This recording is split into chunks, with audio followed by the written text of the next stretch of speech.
My dear friend, I'm so glad you could join me today. I have something very special that I've been waiting to share with you for a long time.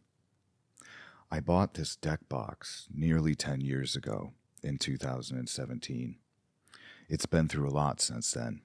You can see it's heavily worn and it has a lot of character. Inside this box is a deck for the trading card game known as Magic the Gathering. It's something that I've enjoyed since I was a young boy in the 1990s, and at this point I've really come to enjoy the format known as Commander, the most popular format of the game at this point in time. For Magic the Gathering, there are currently products that are sold known as pre-constructed decks, and that's what this began as, a pre-constructed deck from the Tarkir Dragonstorm set of cards that was released. Specifically, the Teval, the Balanced Scale Commander deck. After purchasing it, I made a number of additions and alterations in order to develop it into something that I felt like expressed my own personal decision-making process and play style, and also included some powerful cards or sentimental cards out of my own personal collection that I'm really excited to share with you. These cards have very interesting mechanics, they have beautiful art, and many times there's a compelling narrative behind them as well, whether it be my own personal narrative or the narrative of the game's universe. I can't wait to show them to you, so why don't we get started? Let's begin our exposition of the Teval, the Balanced Scale Commander deck for Magic the Gathering. Now, before I begin, as a disclaimer, Magic the Gathering is an extremely complicated game, so I'm going to do my best to explain the rules in a way that helps you understand if you're not familiar with the rules and how to play the game. But it's going to be in a manner that's very basic in order to not spend hours and hours talking about rules and just enjoy the content of the cards and the deck itself.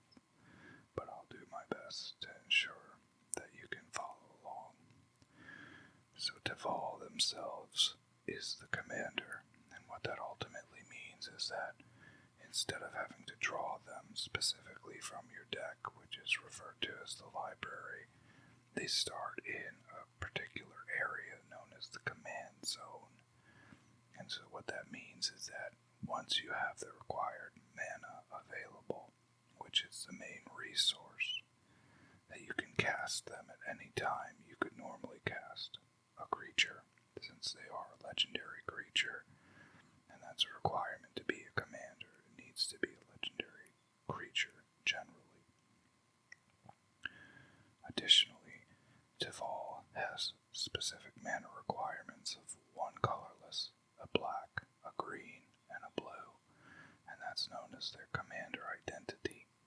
And so every card in the library needs to specifically be black, green, or blue. With that said, let's take a look at what they do. So, to begin with, they have a power and toughness of 4, and that means how much damage they deal and how much damage they can take before being destroyed.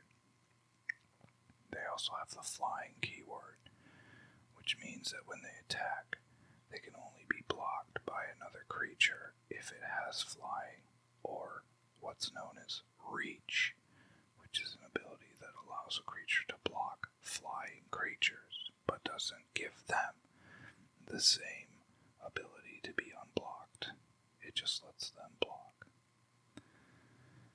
So, whenever Teval attacks, you mill 3 cards, which means moving 3 cards directly from your library to the graveyard, which is basically your discard pile. Then you may return a land card from your graveyard to the battlefield, tapped. So, to briefly explain what tapping means, lands are your basic resource in Magic the Gathering. they produce 1 mana of their specific associated color. So a swamp, like I have here, when you tap it, produces 1 black mana. So if it's returned from the graveyard to the battlefield tapped, that means it's already been expended for that turn, and you can't use it. Additionally, whenever 1 or more cards leave your graveyard, you create a 2/2 black zombie druid creature token. And so what this ultimately does is that when you return the land from your graveyard to the battlefield, you get to also make an additional creature. A token means that if it were to be killed or something like that, it basically disappears. It doesn't go to your graveyard and remain there, which is pertinent because then you can't bring it back. Like our land, so if it's in the graveyard, we can bring it back, but a token you can't bring back.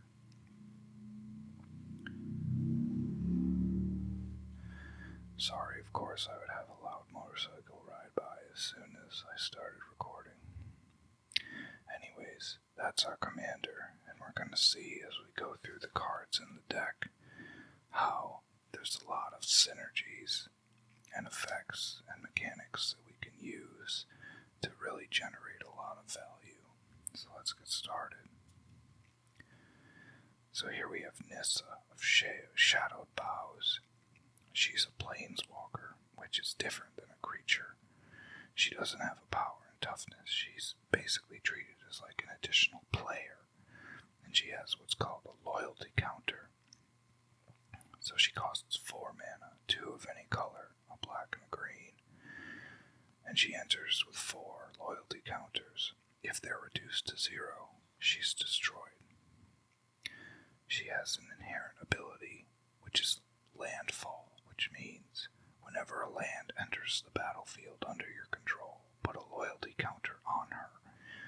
So we can immediately see a synergy with her and Teval, where when a land is brought into the play from the graveyard to the battlefield by Teval's ability, that's going to give Nissa an additional loyalty counter right off the bat.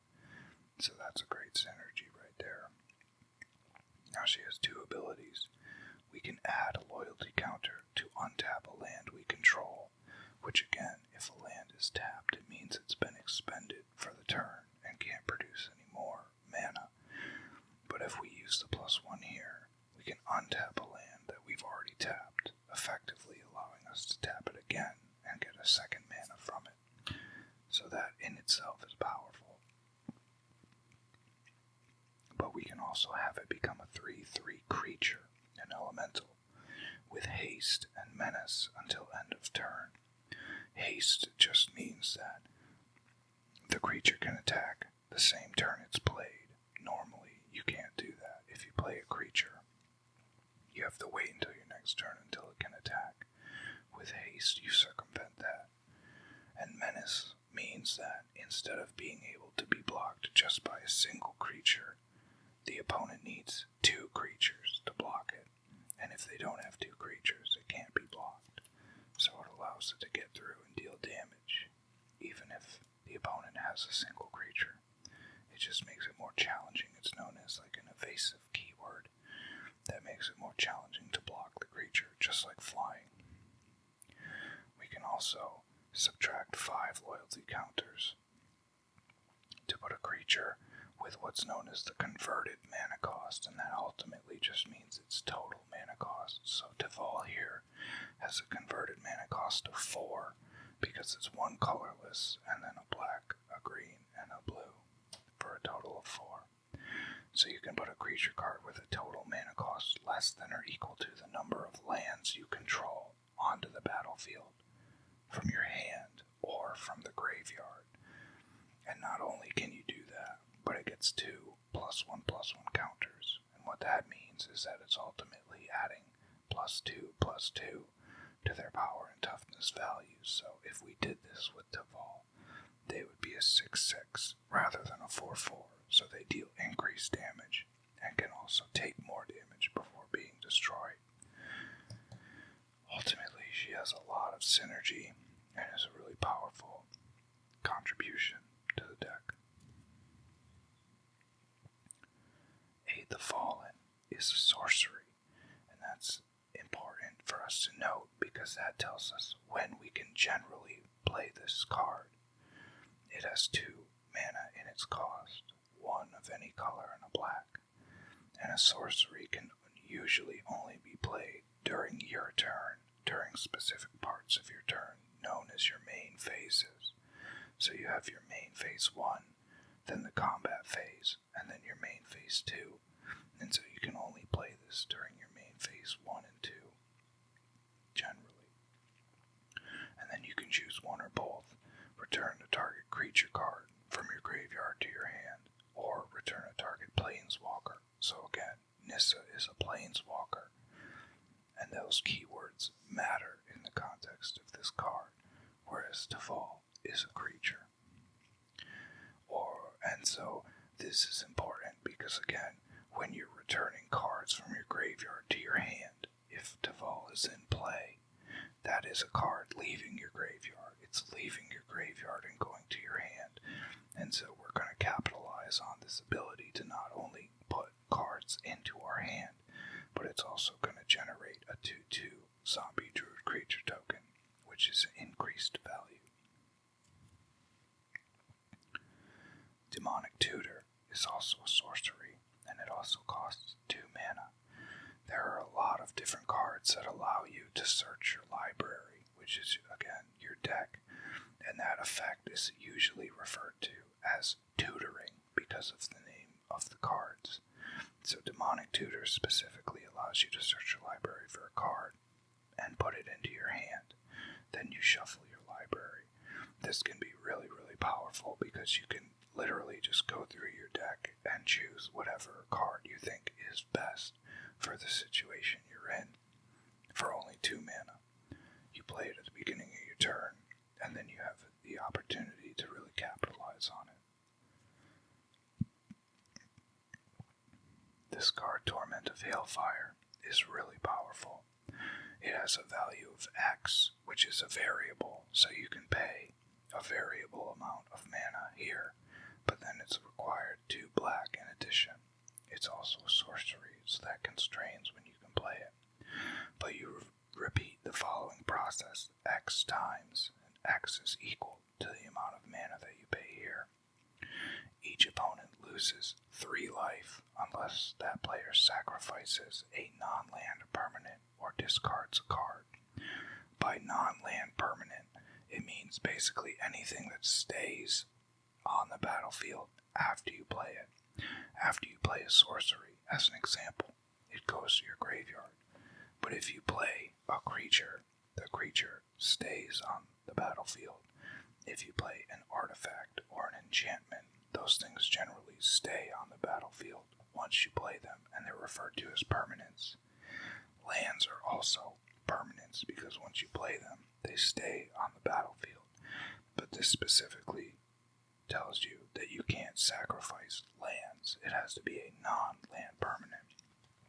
And so if the opponent doesn't sacrifice a non-land permanent or discard a card from their hand, then they lose 3 life, and that iterates the number of times that you paid for X.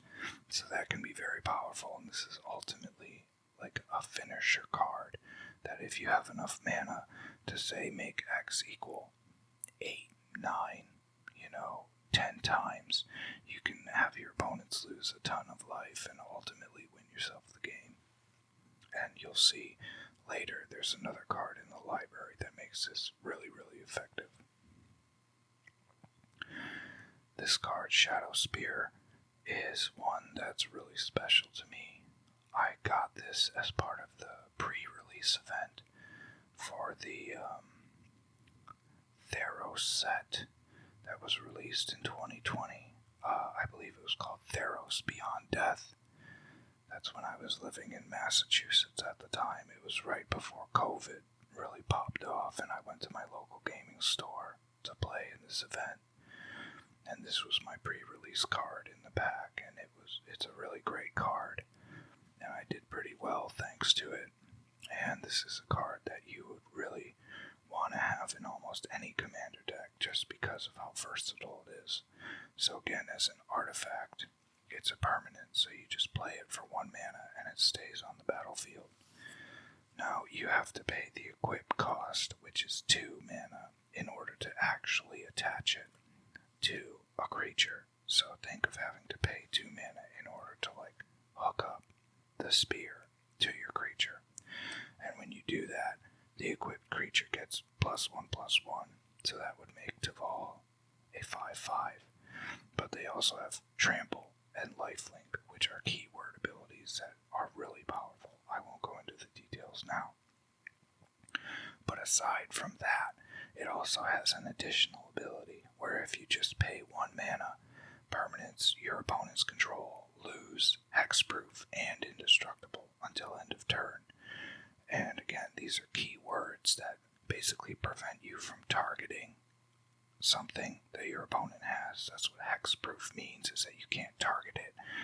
Like if you have a spell that kills something, if the opponent's creature has hexproof, you can't use that spell to destroy it. Same thing with indestructible.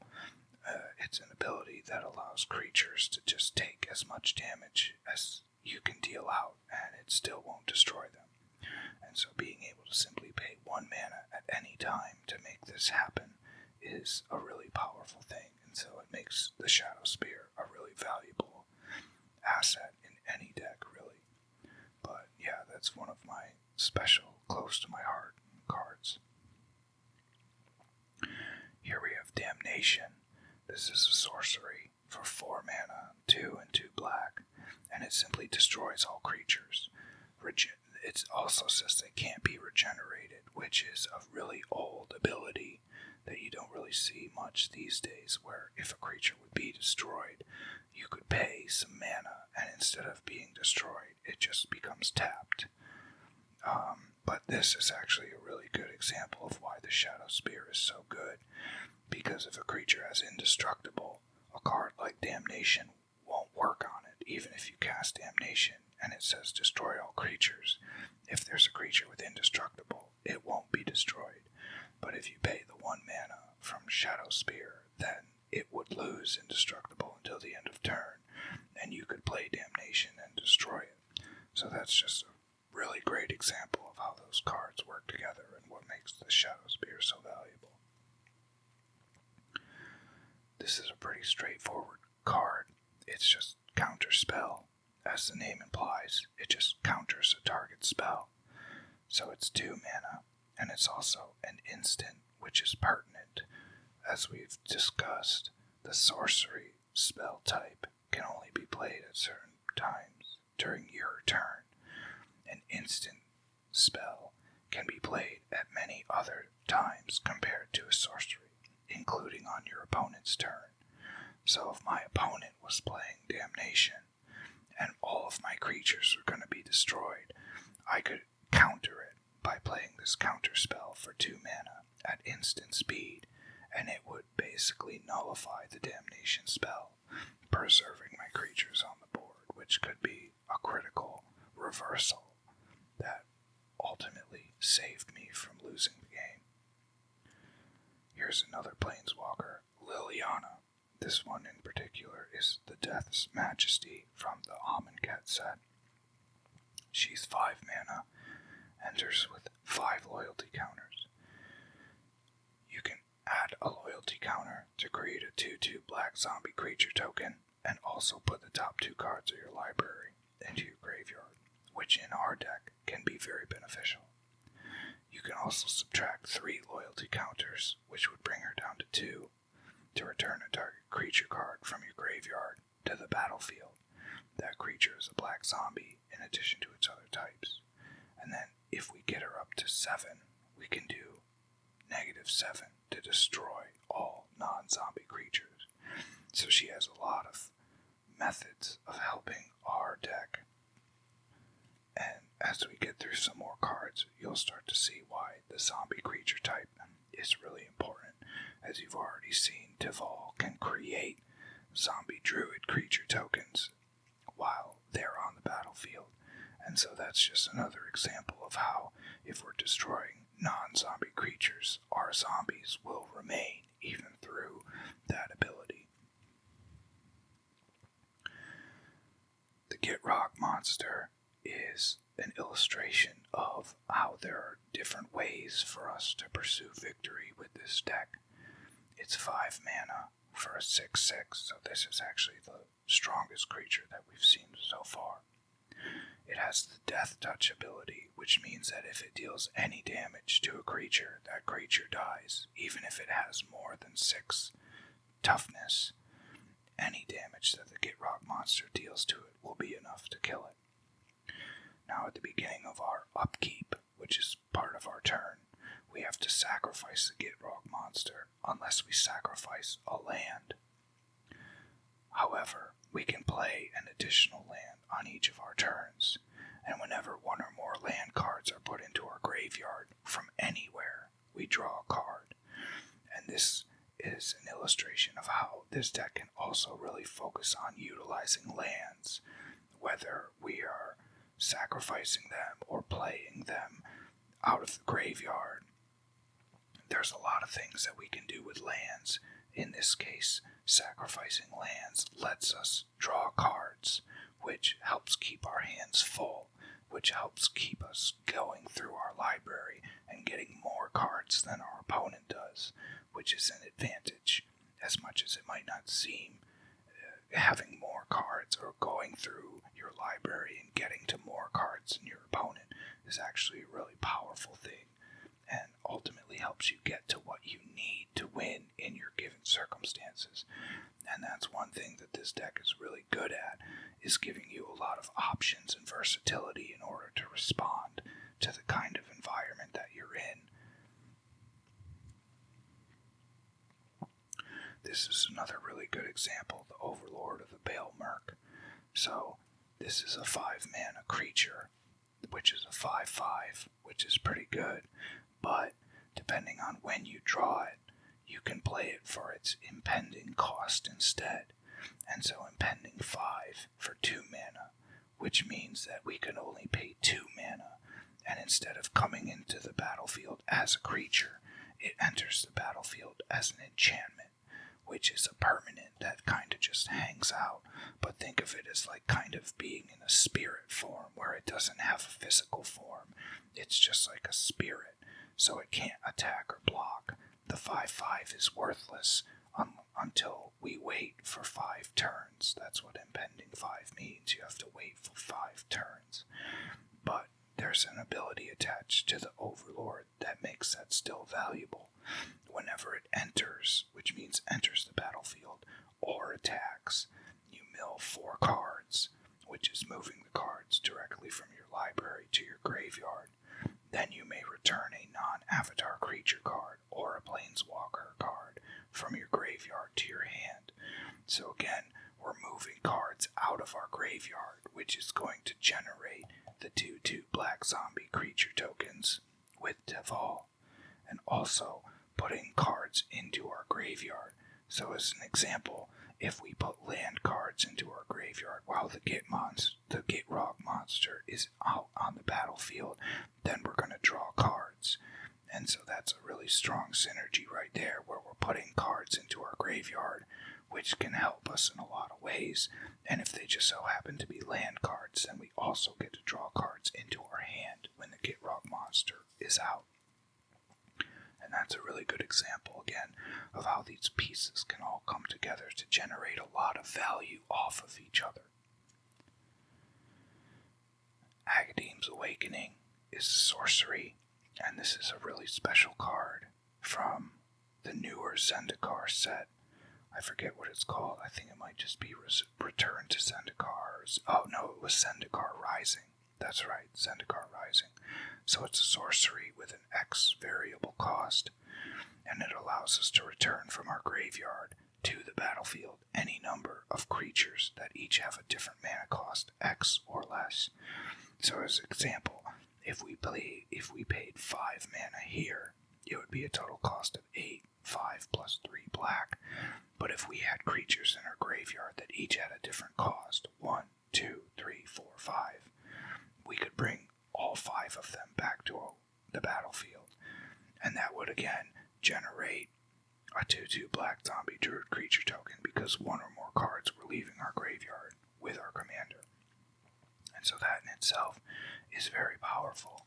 But what makes this even better is because on the back, it's actually a land. So if we really needed to play a land, we could flip it and play it as the land form instead of the sorcery, and that versatility is really powerful. And so, as it enters the battlefield, we can pay 3 life. If we don't, it enters tapped. So again, it's not you can't utilize it the first turn that you play it if it enters tapped. But we can pay 3 life to have it enter untapped. And so if we really needed the black that it generates, we could pay the 3 life and play it like that if it was in an emergency situation. And so that is a really powerful card. And again, anyways, let's move on. Living Death, I think is actually a great card to pull right now because it really illustrates what I'm talking about putting our own cards from our library into our graveyard. We've seen how the Gitrog monster with land cards can benefit from that. And we see how with Agadeem's Awakening, we can pay mana to get creatures back, but this is actually even better if you've prepared for it the right way. So for 5 mana, we play the Living Death sorcery. Each player exiles all creature cards from their graveyard. Exiling is basically like a different dimension compared to the graveyard, thinking of literally being a graveyard. Things die, you bury them in your graveyard, it's your discard pile. Exile is different. When you exile something and basically, again, like send it to another dimension, it's a lot harder to get back. But it also kind of acts as like a holding area for the effect of this card. So all your creature cards from your graveyard are moved into exile. Then all the creatures that you have in play are sacrificed, which means that they're moved from the battlefield to the graveyard. Then all the creatures you had in exile are then put onto the battlefield.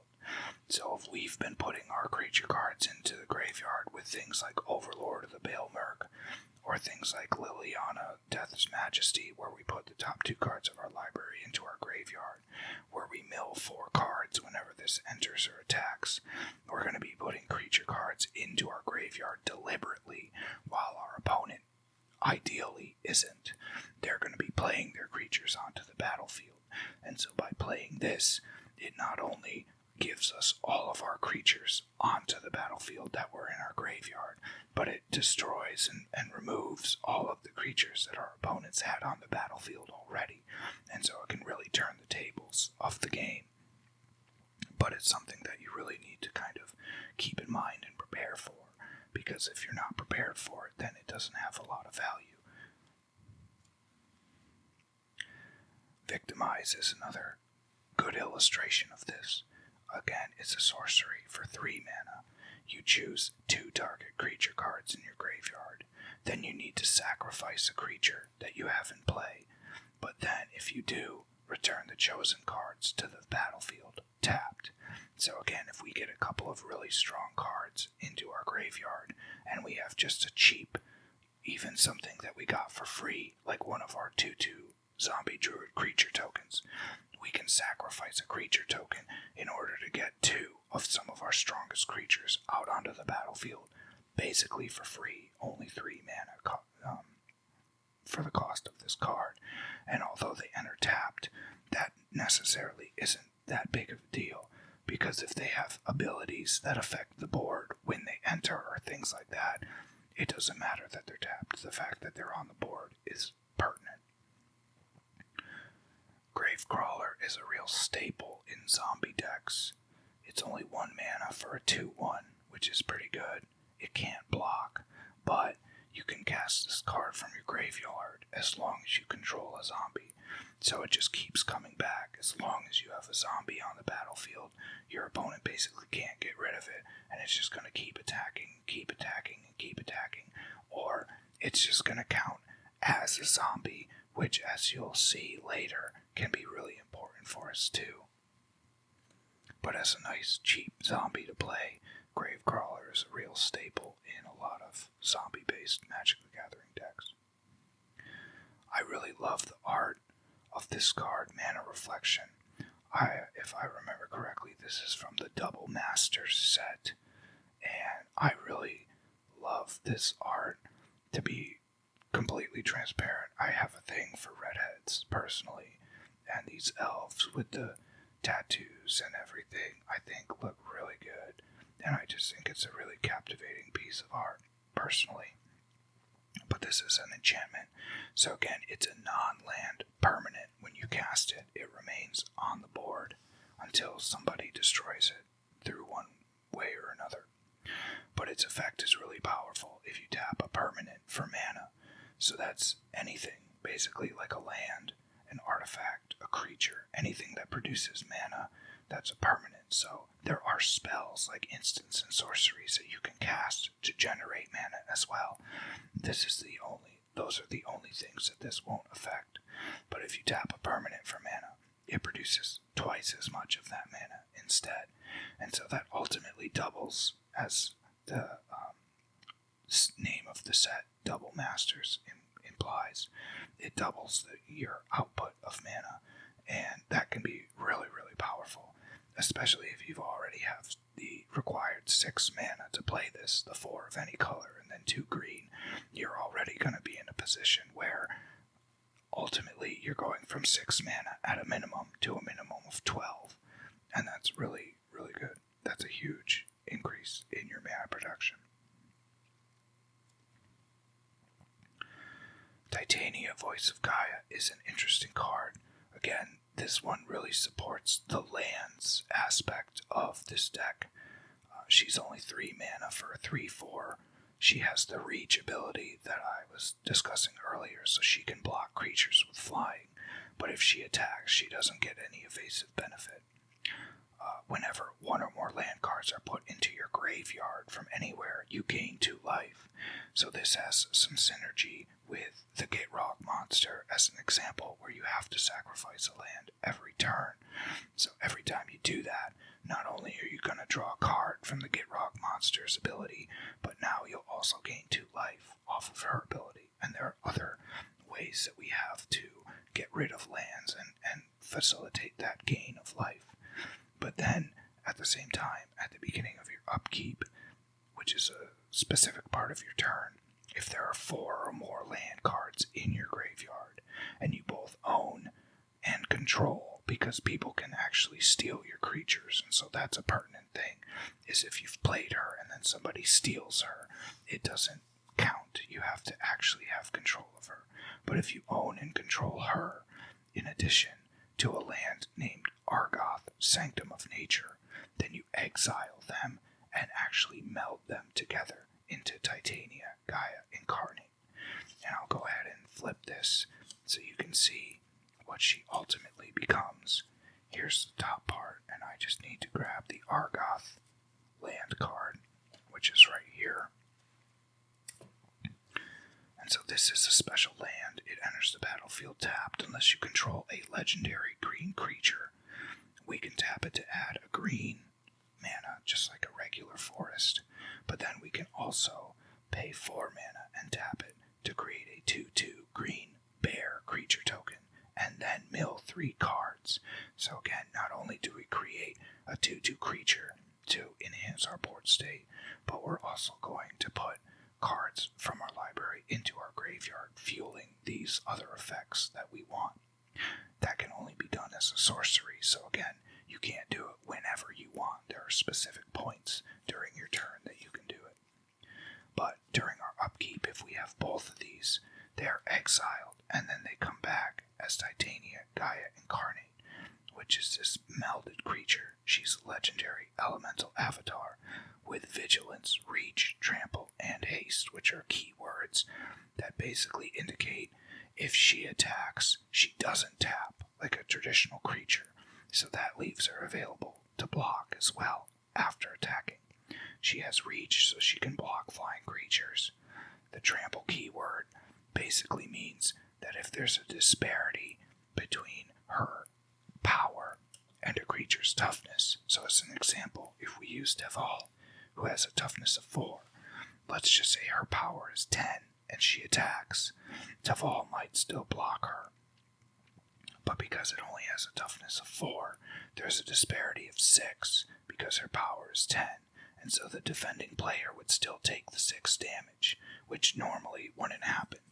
That's referred to as jump blocking. If you use a creature with a low toughness to block a really strong creature without trample, that's called jump blocking because you have this jumpy little creature, but it's blocking this huge creature and preventing you from taking any damage.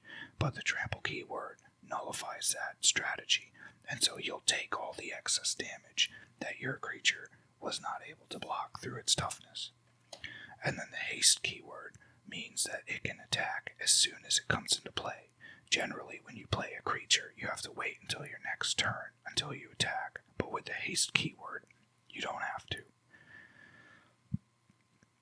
So her power and toughness is equal to the number of lands you control. And then, when she enters the battlefield, you return all land cards from your graveyard to the battlefield, tapped. So again, if we've been putting land cards into our graveyard with the Gitrog monster as an example, all of them are going to come back to the battlefield when she comes in, and it's going to immediately improve our power and toughness. And we can also, when she's on the battlefield, use her ability at any time to pay 4 mana to put 4+1/+1 counters on a target land we control. It becomes a 0/0 elemental creature with haste. That's still a land. So basically what that allows us to do is to pay 4 mana to turn a land into a creature. So if we need to create a creature in order to attack or in order to block, we can do that on command by paying the 4 mana. But it's still a land too, so even if we wanted to just tap it for mana, we could do that as well. We don't lose the ability to produce mana just because we made it a creature. So she's a really interesting card that I have a lot of fun playing with. I'm going to go ahead and flip them back. Arcane Signet is a real staple in Commander. This is what's usually referred to as a mana rock. This is a special edition, which I believe is the Infinity Gauntlet from Avengers. But there are many, many printings of this card in all different kinds of forms. So it's 2 mana of any color, and all it does is add 1 mana of any color in your commander's color identity. And so again, to refer back to that, that means black, green, and blue, because that's the colors that create our commander's cost. And so for 2 mana, we basically get to play something that we can immediately tap, because artifacts are not like creatures. As soon as you play an artifact, you can tap it if you want to, just like a land.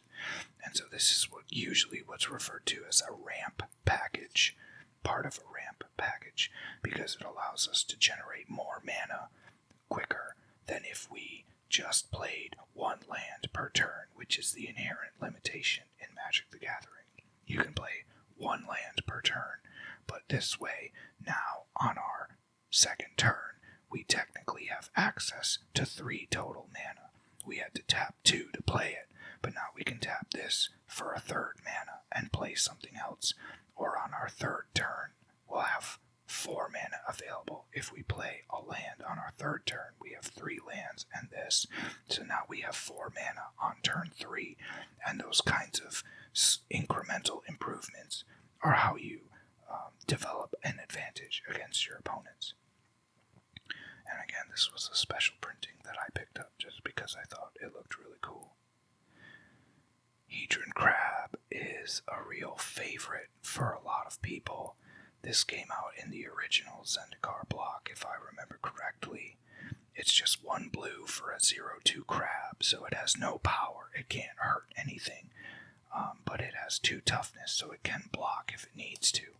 But its real ability, or a real reason why you use it, is its ability, the landfall trigger. So whenever a land you control enters, which is entering the battlefield, target player mills 3 cards. They put the top 3 cards of their library into their graveyard. You see this a lot in what's called a mill deck, where the entire strategy is to reduce the opponent's library to 0, because if you go to draw a card, but your library is empty and there are no cards remaining, you automatically lose the game. And so that's a strategy that a lot of people like to play, even though, from my experience, it's not really super effective. It's kind of like a meme, but it's fun to play that way. It can be really annoying, though, and make people upset. But anyways, in this deck, we actually generally target ourselves, because as we've already seen, there's a lot of reasons for us to put our own cards into our graveyard in order to bring them back. Like if we wanted to use Titania in order to bring back all our land cards, or if we wanted to use something like Living Death, we want to put as many of our creature cards as we can into our graveyard, so that when we play Living Death, we get all those creatures back onto the battlefield just for the cost of the Living Death spell, instead of having to cast them all individually. And so Hedron Crab can really help with that. The Dryad of the Elysian Grove is a really good card. There's only about half of its worth in this deck, though, which is just being able to play an additional land on each of your turns. That's a cumulative effect, and so if we have the Gitrog monster out, in addition to the Dryad of the Elysian Grove, they both allow us to play an additional land on each of our turns, and so that allows us to play 3 lands rather than just 1, which is super powerful, especially when we need to sacrifice a land each turn for the Gitrog monster, as an example. But also, there are other components to this deck that allow us, as an example, to play lands out of our graveyard and things of that nature. And so it gives us a lot of value, because we're going to be sacrificing lands to draw cards. We're going to be playing them out of our graveyard. When we play cards out of our graveyard, we're going to get zombie druid tokens. There's tons of interwoven effects that generate a lot of value way beyond the actual cost of the creatures and spells that we're playing. And again, this creature is only 3 mana for a 2/4 body, which in itself is not bad. It's not super strong, but having 4 toughness makes it a reasonably good blocker. And so it's a great fit for this deck.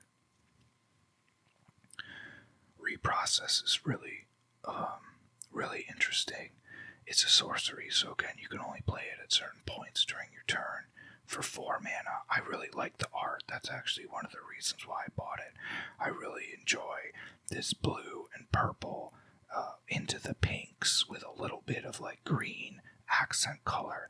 I really like that color palette. It really reminds me of like Blizzard Entertainment and World of Warcraft, and the kind of color palettes that they use in some of my favorite zones in that game, like Zangar Marsh as an example. But what this allows us to do is we sacrifice any number of artifacts, creatures, and or lands, and then we draw a card for each permanent sacrifice this way. So again, with the way that we're able to bring things back out of the graveyard, this allows us to just sacrifice a bunch of stuff, draw a bunch of cards to get cards into our hand, and then we know that over time, because of the effects that we have available to us, we're going to be able to get the things that we really care about out of the graveyard anyways, or maybe we didn't even care about the things in the graveyard. So that's one of the reasons why I really like that card, is because in a lot of ways, this is a perfect example. So here we have Gerard Golgari Lichlord, and so he looks kind of bad because he's 4 mana, specifically 2 black and 2 green, and he's only a 2/2. But he gets +1/+1 for each creature card in your graveyard. So this is a perfect example where we can sacrifice a bunch of creatures with reprocess, and that's going to immediately make him much stronger than just a 2/2. And then if we need to, we can cast something like Living Death to get all those creatures back out of the graveyard. But there's so much more to Gerard than just his power and toughness. He has an ability where we pay 3 mana and sacrifice another creature. Each opponent loses life equal to the sacrificed creature's power. And that's very important, because this is like a direct way of reducing our opponent's life total that is very, very difficult for them to prevent or interact with, because it's an ability. Now, there are ways to counter abilities, but it's usually something that is very niche and people aren't expecting to have something through an ability deal potentially a lot of damage to their life total. And I'll show you, there's another card in here that makes this way more threatening than it would originally appear. And then finally, we can sacrifice a swamp and a forest to return this card from your graveyard to your hand. So again, that's going to trigger all of the creatures that we already talked about, like Titania and the Git Rock monster. When a land goes to the graveyard, it's going to trigger those effects. And so this gives us a way to do that. And then when we are sacrificing these things to bring him from our graveyard to our hand, the card leaving our graveyard, being Gerard, is going to generate the 2/2 black zombie druid creature token with Teval. So as you can see, a lot of these cards have tons of interactions where, depending on what's out on the battlefield, what you have under your control, there's so many different options of what you can do in order to generate value, and that's part of what I really like about playing this deck. So Grizzly Salvage, I believe, is the first instant that we've come across, and so I'm going to point that out. The instant spell type is basically the most versatile in the game, inherently. Unlike the sorcery, unlike creatures, unlike artifacts, those things, enchantments, those things can only be played during your turn. Generally, there are ways to circumvent that, but inherently, the instant spell type can be played in the most variety of ways to include your opponent's turn. And this is actually a really good example too, because as an example, if you have Gerard on the battlefield and you're attacking, and let's just hypothetically say there are no creatures in your graveyard right now, so he's just a 2/2, and your opponent has 3 life left. So your opponent says, okay, that's fine, I'm going to take the 2 damage. No problem, I'm not going to block him. And they just assume that that's it. Well, before the combat damage is dealt, you can actually play Grizzly Salvage at instant speed to reveal the top 5 cards of your library. You may put a creature or land card from among them into your hand. Keyword is may. You don't have to. And then you put the rest into your graveyard. So we can look at the top 5 cards of our library, and let's say there's 2 creatures in those top 5 cards. We put them into our graveyard, and now before the damage is dealt, Gerard actually becomes a 4/4 because he gets +1/+1 for each creature card in your graveyard. And because our opponent wasn't anticipating something like that, now we've won the game and dealt lethal damage to them. And so that's just a really basic illustration of how the instant speed can be really, really useful. And although that's not something that I typically do, Grizzly Salvage is a really good staple card, just because it gives you the opportunity to look for stuff at instant speed, and that can be really powerful. Oh, this is such a great card. I'm so glad that we drew this, because this is exactly what I'm talking about with the Bloodletter of Aclazotz. I love this card just because of the art. I'm a real big fan of bats and vampires personally, and so this really fits my aesthetic choices. It has a very specific mana cost of 1 and 3 black, so it can be challenging to play, and it's a 2/4 with flying, but its real power comes from its ability of, if an opponent would lose life during your turn, they lose twice that much life instead. And so it's really interesting that I was just here with Gerard, because this is exactly what I mean. If you pay as a mana cost to sacrifice another creature, each opponent loses life equal to the sacrificed creature's power. But if this Bloodletter of Aclazotz is on the battlefield, they actually lose twice as much life as the creature's power. And so that immediate doubling of the life loss can be extremely powerful, especially when we look at a card like Torment of Hailfire from earlier. This is a perfect example of how incredibly powerful that this combination can be, because now each opponent isn't going to lose 3 life if they don't sacrifice a non-land permanent or or discard a card, they're going to lose 6 life. And because this is a sorcery, again, inherently, it can only be played on your turn anyways, so it meets the requirement of being during your turn. And so there have been many games where I've paid, X equals 7, 8, 10 times, and that in itself is enough to completely destroy an opponent if they don't sacrifice or discard enough cards. Just because 6 life times 10, that's 60 life, and the starting life total in the commander format is only 40. And so this can be an extremely powerful combination. But the Bloodletter of Aclazotz in itself, even if you are just attacking with creatures, as an example with Teval, this goes immediately from 4 damage to 8 damage, which is really significant. And again, if you have 4 or 5 creatures that are all attacking, that all deal between 4 to 5 damage, now you have, twice as much, and it's a very significant increase. This is another great example with the Scarab God. This card came out in the Hour of Devastation set, part of the Amonkhet block in 2017. It was one of my favorites, actually. Funny story, I actually got this card, not this one because this is a reprint from the Double Master set, but the original Scarab God I actually pulled in a pack, and I didn't think it was very good. But I was very, very mistaken because it became a staple in what became Temur energy or 4-color energy in Standard at that time, and it was absolutely dominating. But this card actually works really well with the Bloodletter of Aclazotz as well because of its ability at the beginning of your upkeep. Each opponent loses X life, and you scry X, where X is the number of zombies you control.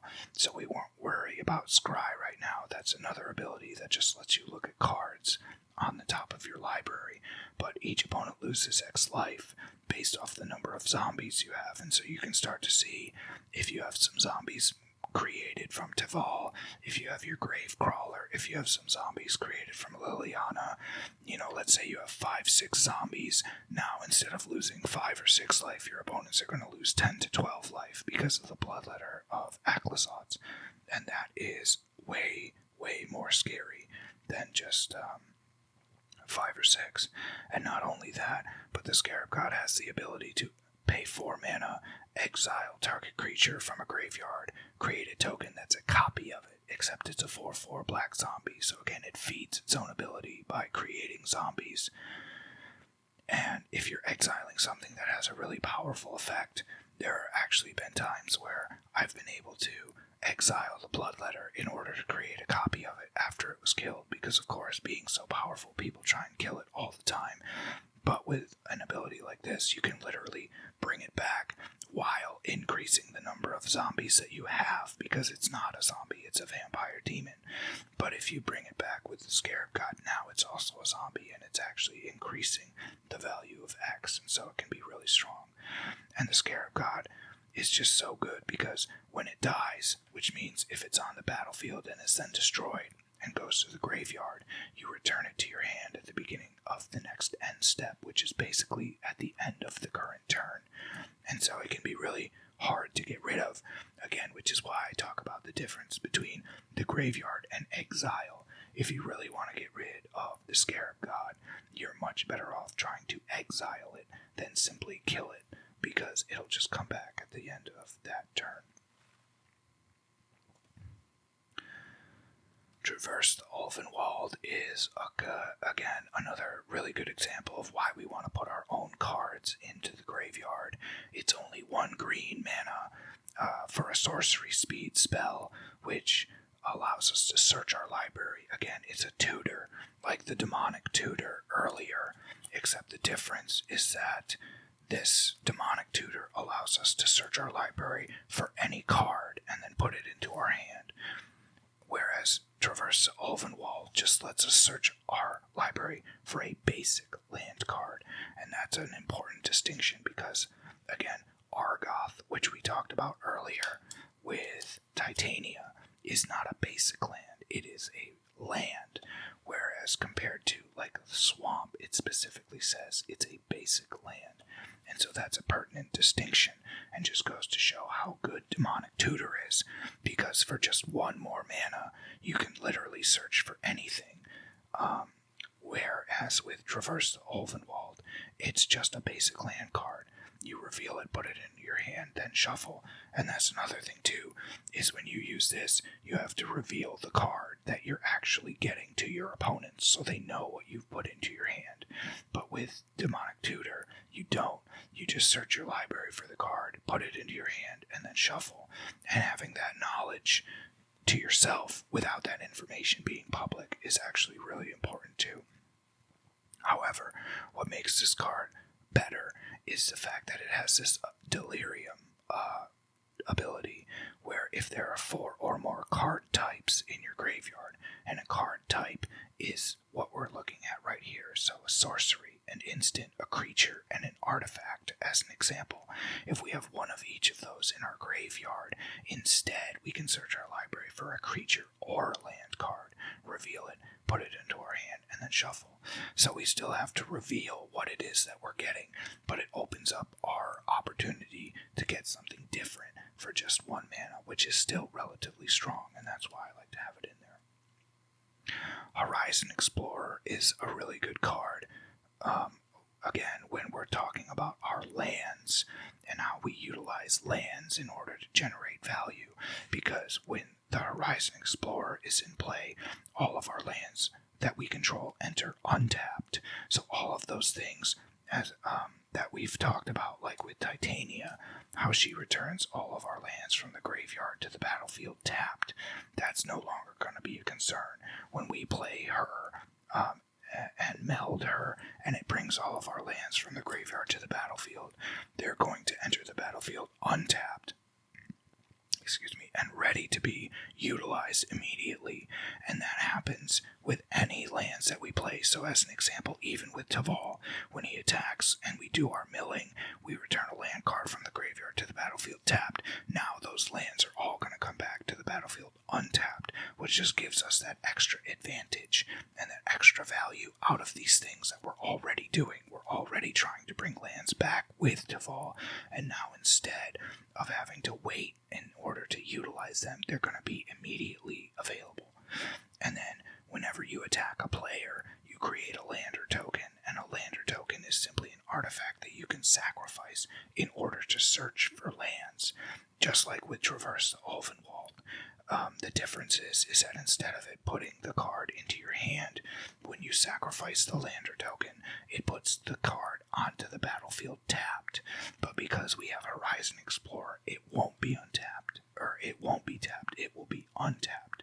And so again, it really just generates a lot of value for us for just 3 mana. As a 2/4, it can block decently, and it just helps us, again, put more layers on top of each other, so that when we do something, instead of just getting 1 nice effect, we actually get 2 or 3 or 4 effects, and it really helps us generate an advantage over our opponents.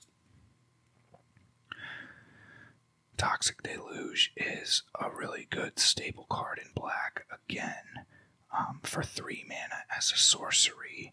What this is really for is in order to take care of lots of small creatures. It's generally used as what's called a board wipe, where it's just meant to kill everything that's on the board. Ideally, it's creatures that don't have a lot of toughness, because the intent is to have the creatures get -X until end of turn, where their toughness is reduced to 0, because when a creature's toughness is reduced to 0, it automatically dies.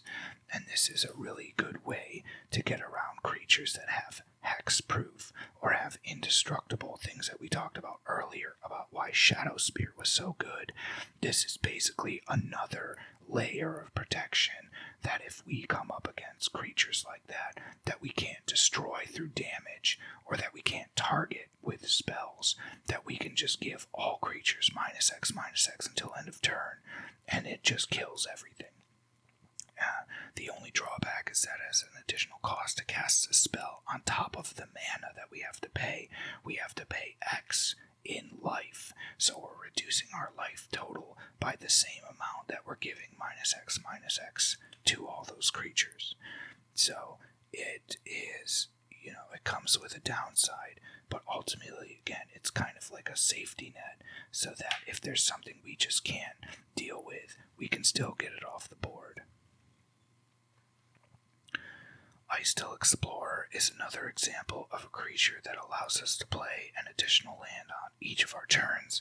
It also allows us to play lands from our graveyard, and then whenever a land we control enters the battlefield, we mill a card. So this is just doing so much for us. It's 4 mana for a 2/4.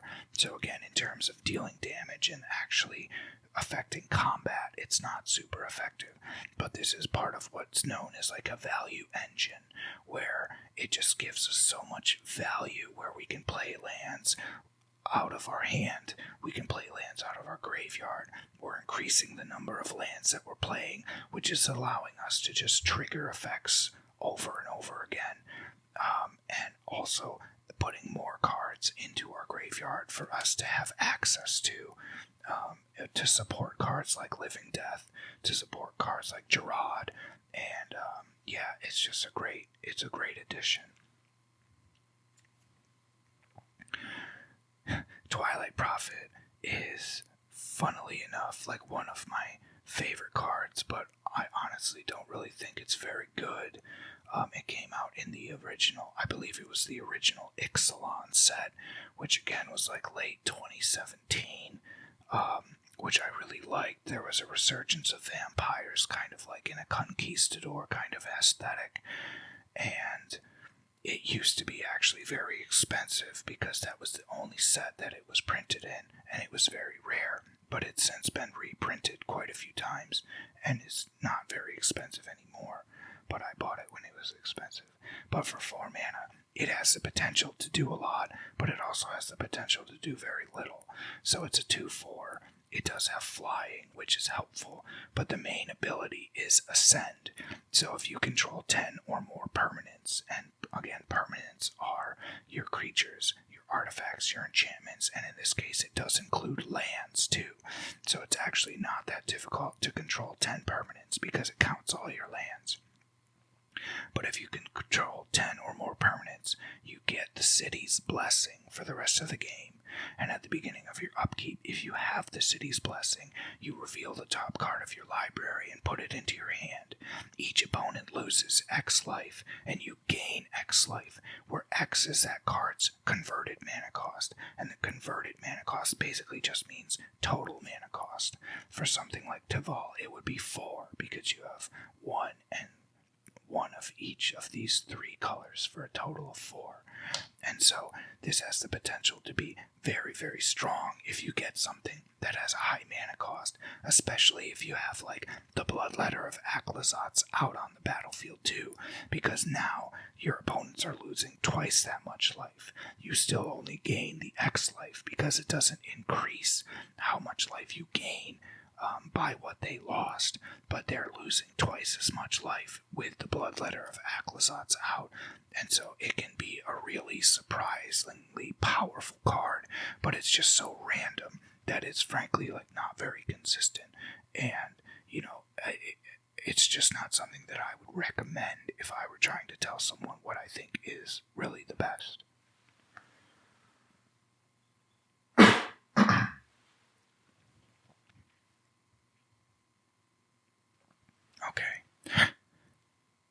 Okay, next we have Phyrexian Reclamation.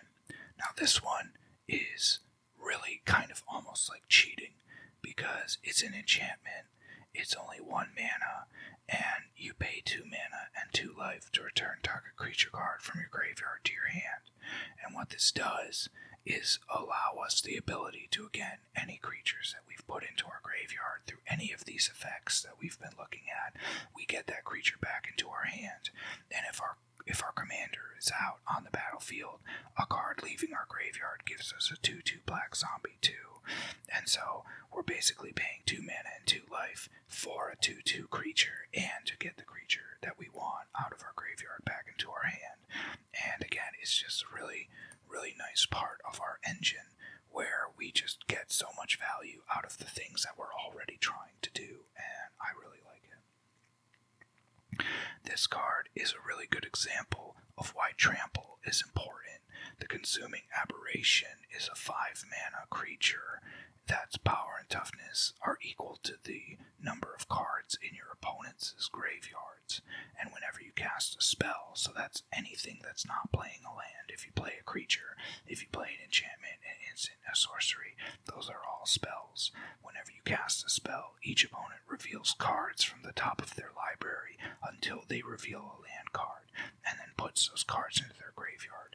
So they're just putting cards into their graveyard until they find a land, and sometimes that can be 8-10 cards, and that makes this guy super strong, super fast. But the problem is like I said earlier, you can just jump block him. If you have a creature with 1 power and 1 toughness, it can block this creature even if it has 40 power and 40 toughness, and the creature with 1 power and 1 toughness will die, don't get me wrong, but at the same time, you don't take any damage. And so it can be very, very easy to prevent this from doing anything. But at the same time, if you don't have a way to block it, it can get so strong, so fast, and just destroy you. So I like to have it just for fun, especially because, if you do have like the Shadowspear and equip it with Shadowspear, now it has trample and lifelink, and it can come at you for a lot of damage really fast. And with trample and lifelink, it's going to get through your jump blockers, and it's going to gain you a lot of life. Okay, here we go, Sol Ring. So this is another staple. This is again known as a mana rock. This is a special printing that I bought because I really like the forest aesthetic. It's only 1 mana, and it's an artifact that when you tap it, it gives you 2 mana. So as soon as you play it, you're generating extra value. The only downside, not that it's really a downside, but the only consideration is that there's no colors to the mana that it produces. So the mana that it produces can only ever be used to pay these generic colorless costs. You can never use this to pay a blue or a black mana or anything like that. So even with the Sol Ring, I could never play Phyrexian Reclamation unless I actually had a way to create black mana. And so, again, it's just more so considered what's known as the ramp package, where you're facilitating generating more mana than you normally would on your regular turn interval. And so that helps a lot, but it's just something you need to keep in mind. This card, Tear Asunder, is an instant, and it's generally known as interaction. And what I mean by that is, so it's 2 mana to begin with, and if you pay the 2 mana, it allows you to exile a target artifact or enchantment. So as an example, if I play a Sol Ring, there's not really a lot that my opponent can do. It's an artifact. You can't attack an artifact with a creature. You can't destroy it with a creature or by conventional means. And so if you're my opponent, you're sitting there and just watching me use it every turn to make extra mana, and you're like, well, what can I do? How do I do something about this? And that's what a card like this, Tear Asunder, is literally for. It exiles a target artifact or enchantment, and so what it does is, like I said before, it sends this Sol Ring to another dimension, basically, and there's not really any way for me to get it back. And what makes this a really good card is the versatility, where if you pay the kicker cost, which is an additional 1 and a black as you cast the spell, so for a total of 4 mana, you can exile a target non-land permanent instead. So instead of just an artifact or an enchantment like these two, if there was a 40/40 Consuming Aberration that was about to kill me, I could cast this for 4 mana and exile that creature instead, because that creature is also a non-land permanent, and it would literally save my ass. And so that's something to keep in mind when playing a deck like this, is knowing when to utilize this interaction in order to target a key piece that your opponent is using and disrupt it. So Ruin Crab is basically the new version of Hedron Crab. This is from the Zendikar Rising block of Magic the Gathering. And again, you can see it's 1 mana. This one is actually a 0/3, so it has more toughness than the Hedron Crab, and its ability is slightly different, which in this deck is actually worse, because what happens is when a land enters the battlefield under my control, each opponent mills 3 cards, so it actually has a greater reach. Each of my opponents are milling 3 cards instead of a single target player, like the Hedron Crab. But the problem with Ruined Crab is that I can't target myself, and so I'm not actually able to move cards from my library to the graveyard using its landfall ability, which is generally what's actually better.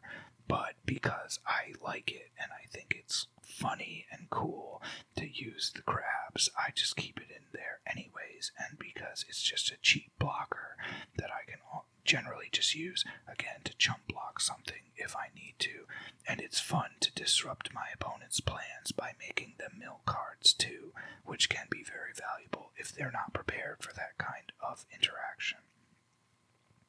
I used to have a commander deck built around this guy, Kamal, the Heart of Krosa, and his sister, Jessica. He has a really interesting backstory. He basically used to be a gladiator and then became a druid, savior, protector of a forest. And I think he's really interesting, but he has a very powerful ability where at the beginning of combat on your turn, creatures you control get +3/+3 and gain trample.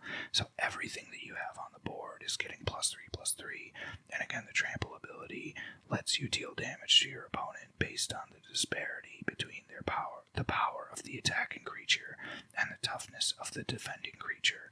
So if you all of a sudden have 4 or 5 creatures that all get +3/+3 and are all dealing excess damage to the blocking creatures, you can punch through a lot of damage really fast. And also, he has an ability that you can pay 2 mana, 1 in a green, and this is repeatable. And until end of turn, target land you control becomes a 1/1 elemental creature with vigilance, indestructible, and haste.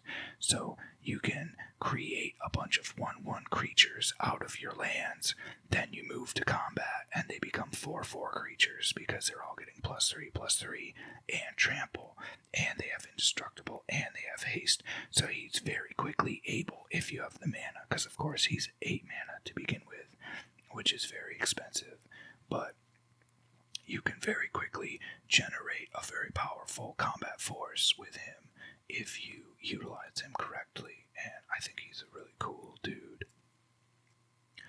This Conduit of Worlds is kind of a mixed bag. It's 4 mana, and it's basically in this deck just so that you can play lands from your graveyard.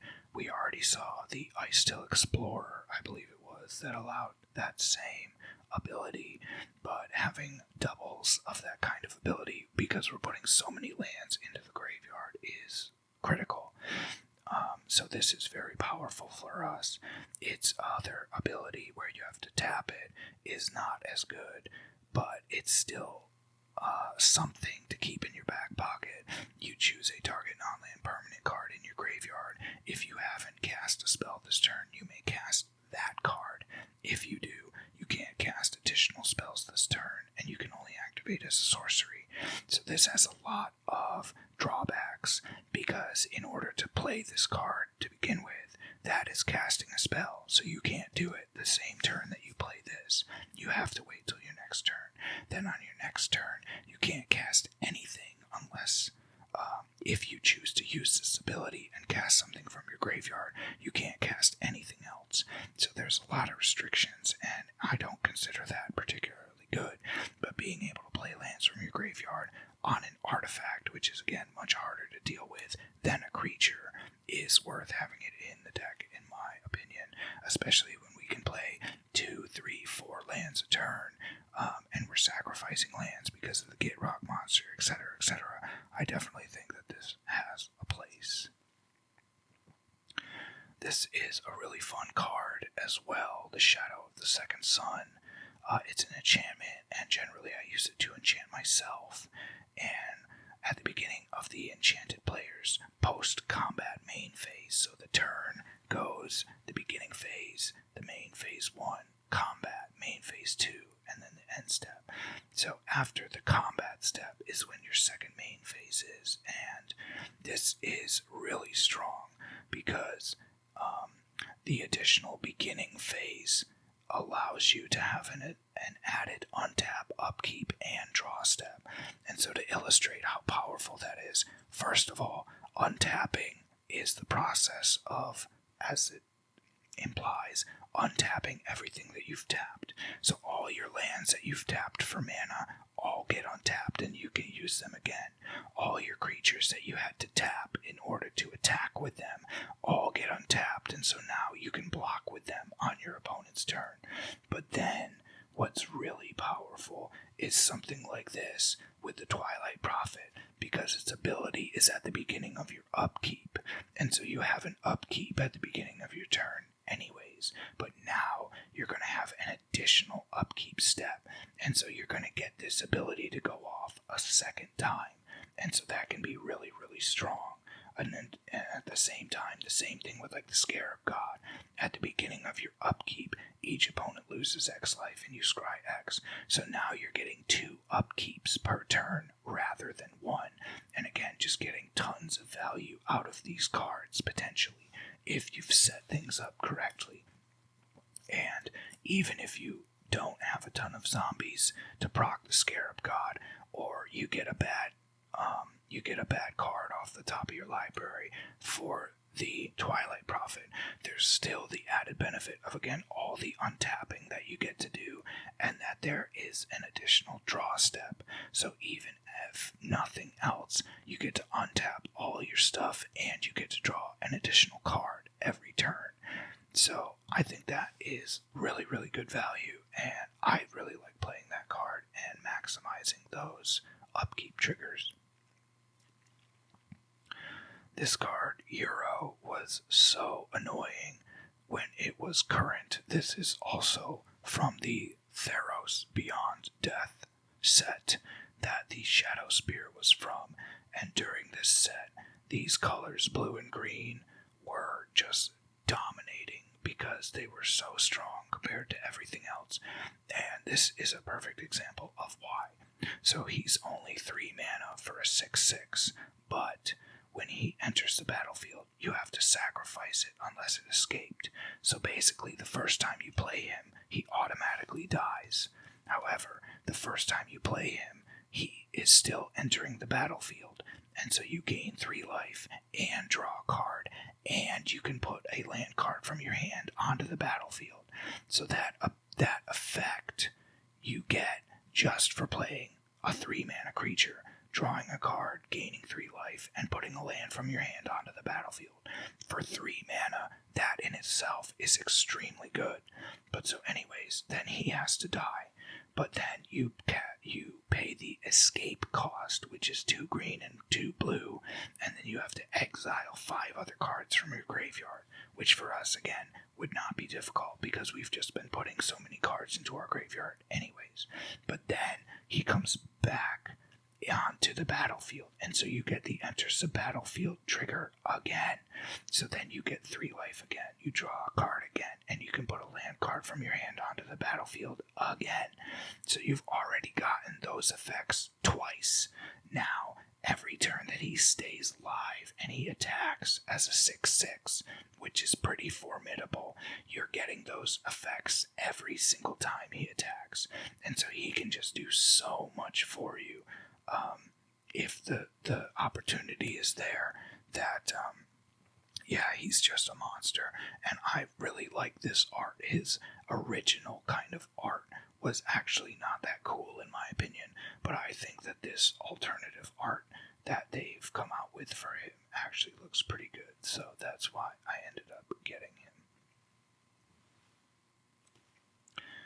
Okay, Zuran Orb. So this is an interesting one because it's an artifact that costs 0. So you can literally just play this without having to pay anything. And that's cool. But the real ability here that we care about is the fact that I can just sacrifice a land and gain 2 life whenever I want. And I can do that as many times as I want with as many lands as I want. So again, if I'm anticipating playing Gaia and being able to meld them upkeep, I can literally sacrifice all my lands and just gain a bunch of life. Or Titania, I should say, not Gaia. She's Titania, voice of Gaia or whatever. But I can sacrifice all my lands, gain a ton of life, and then as soon as they meld and she enters the battlefield, I'll just get all those lands back. Or again, if I'm able to play 2, 3, 4 lands a turn, and maybe I don't even have that many lands in my hand, I can just sacrifice lands into the graveyard and then play them out of the graveyard if I want to. Depending on what creatures I have out on the battlefield and things of that nature. And so it just, again, it doesn't even cost anything to play. And so because of that, it's just a no-brainer, in my opinion, to just have in case it comes up. This guy, Calatus, he used to be a real killer. I don't know if he's considered that good anymore. He's a 4-mana 3/4 with lifelink, and that means whenever he deals damage, you gain that much life. So that's pretty good.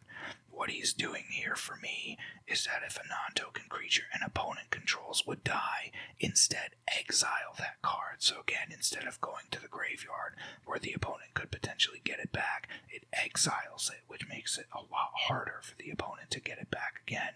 And I get a 2/2 black zombie creature token put onto the battlefield. So again, that's going to make the Scarab God better. That's going to give me more creatures if I have Kamal out to give +3/+3 and trample 2. That's going to be creatures that aren't going to die to Liliana's destroy all non-zombie creature board wipe. There's a lot of things that these zombies really help with.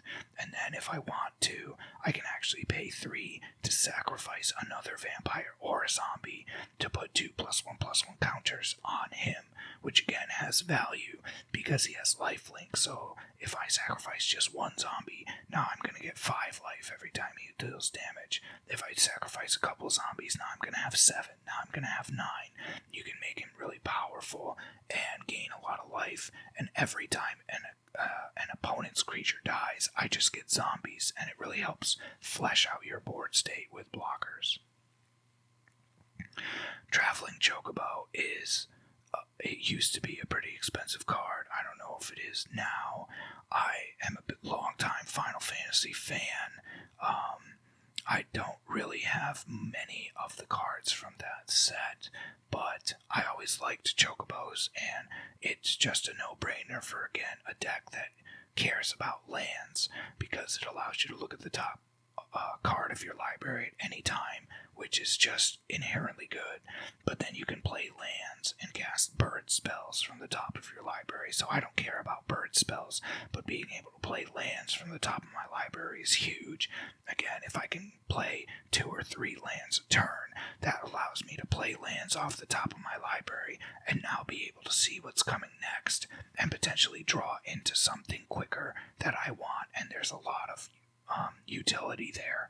But the last part is really where the bread and butter is, where if a land or bird you control entering the battlefield causes a triggered ability of a permanent you control to trigger, that ability triggers an additional time. And that's a really wordy mouthful, but basically what that means is that anything with landfall is going to trigger twice. So this Ruined Crab, if he's on the battlefield and this Chocobo is on the battlefield and I play a land, this happens 2 times. And so each opponent is going to mill 6 cards effectively. And so with all the different cards that we've looked at that have those landfall triggers or lands entering the battlefield triggers, you can only begin to imagine how much this card can just make things pop off and really just set the board on fire. And it's a lot of fun. This one is actually one of my favorites too. It's hard to use just because it's so expensive. It's 8 mana, but the Colossal Grave Reaver is a 7/6 flying dragon, which in itself is pretty strong, but whenever it enters or attacks, you mill 3 cards. Again, we're milling ourselves, but the real bread and butter is the second ability of whenever 1 or more creature cards are put into your graveyard from your library. So again, when we're milling our own cards, you can put one of them onto the battlefield, and that's just it. You don't have to pay anything. It doesn't come in tapped. You're literally literally just milling cards, and if you mill something really good, boom, you just put it onto the battlefield. And so you can imagine how good that is when we literally have our commander attacking and we mill cards, and this guy enters the battlefield or attacks and we mill cards, or the Overlord of the Baelmerk enters or attacks and we mill cards, and we play a land and we have the Hedron Crab mill ourselves and we mill cards. And so this is really a really strong card if we can set it up. Again, the hardest part is just getting it out onto the battlefield and keeping it out there, because everybody knows how good it is and they just try and kill it as soon as they can. This is another really good example of a combo with the Traveling Chocobo. How funny that we just drew Obnixilis the Fallen. So he is a 3/3 demon for 5, which is not good inherently, but his landfall trigger is whenever a land you control enters, you may have target player lose 3 life. If you do, put 3+1/+1 counters on him. So you can start to see, if we have Obnixilis, if we have the Traveling Chocobo, if we have the Bloodletter of Akhlazotz, now we're talking about any time a land enters the battlefield, target opponent is going to lose 6 life 2 times, because this is going to trigger twice. So 1 land is 12 life from an opponent, and we get 6+1/+1 counters on him, and he immediately becomes a 9/9 just from playing 1 land with these cards out. Which, don't get me wrong, it's not super easy to assemble that kind of combo, but that's why we have Demonic Tutor, and I'm pretty sure I have another tutor in here as well that helps to put those kinds of combinations together, where we don't even really have to worry about fighting. We just set up things so that we play lands and people just die, and it's really powerful. Here's Exploration, another perfect example. 1 mana enchantment. We can play an additional land on each of our turns. So now just think if we've got something like this out, and again, it's not just 1 land. I'm going to play 3 lands, and so I play 3 lands, and you lose 18 life, and I get, you know what I mean, like 20+1/+1 counters on Obnixilis.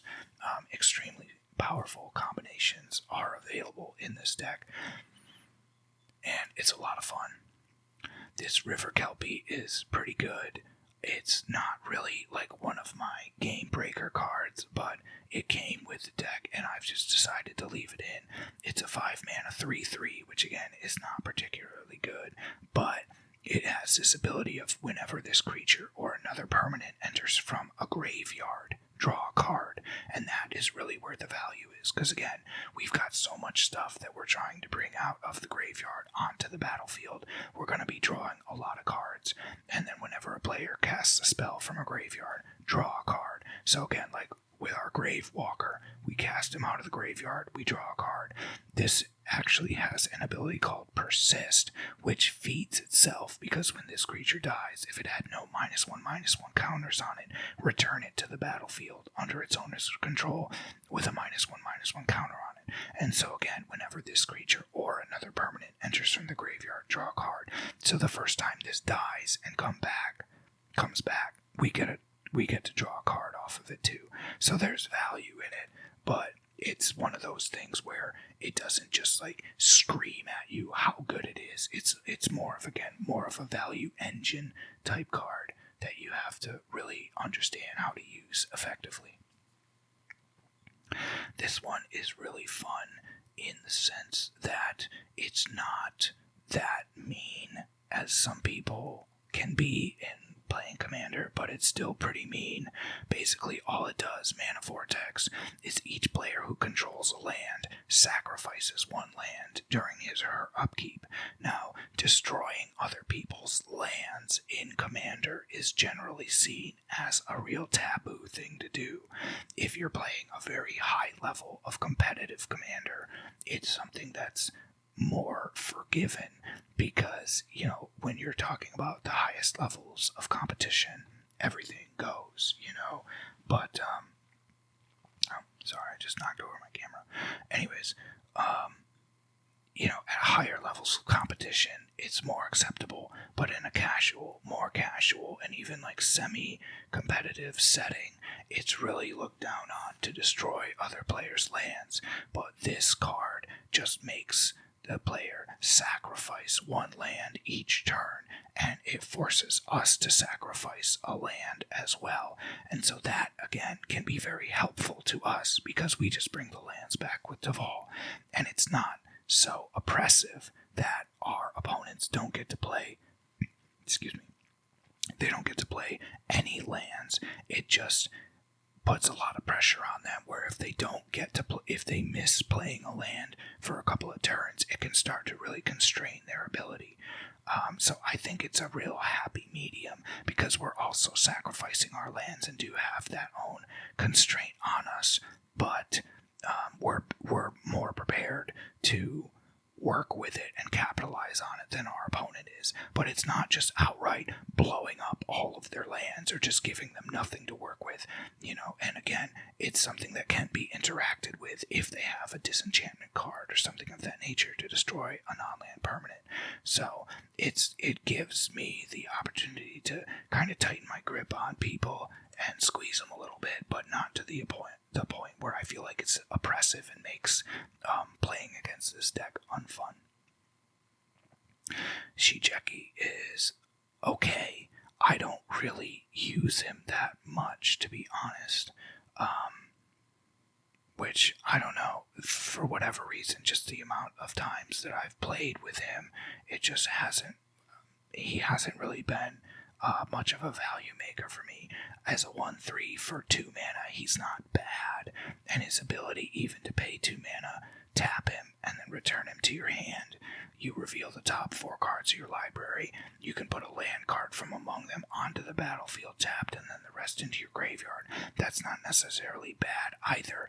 I just think it's just too drawn out of a process, because you have to pay 2 just to play him, and then again, because he's a creature, you can't do this the first turn he comes out, so then you have to wait till your next turn, and then you pay your 2 and you return him to your hand, and you go through that process. But then, generally you want to play him like at the beginning of the game, and you just don't have that much mana to work with, and so it's not like you can return him to your hand and then immediately play him again. A lot of the times, I don't know, he just hasn't really worked out very well for me. I've actually used him more so with his channel ability, which is just to discard him and then return X target non-legendary creature cards from my graveyard to my hand, much like the other ones that we've talked about. I think he actually has worked better for me in that way, and again, it gives me a zombie token, and I get something that I needed out of my graveyard and back to my hand. That's a bit more impactful than he is. This is a super good card in this deck, in my opinion.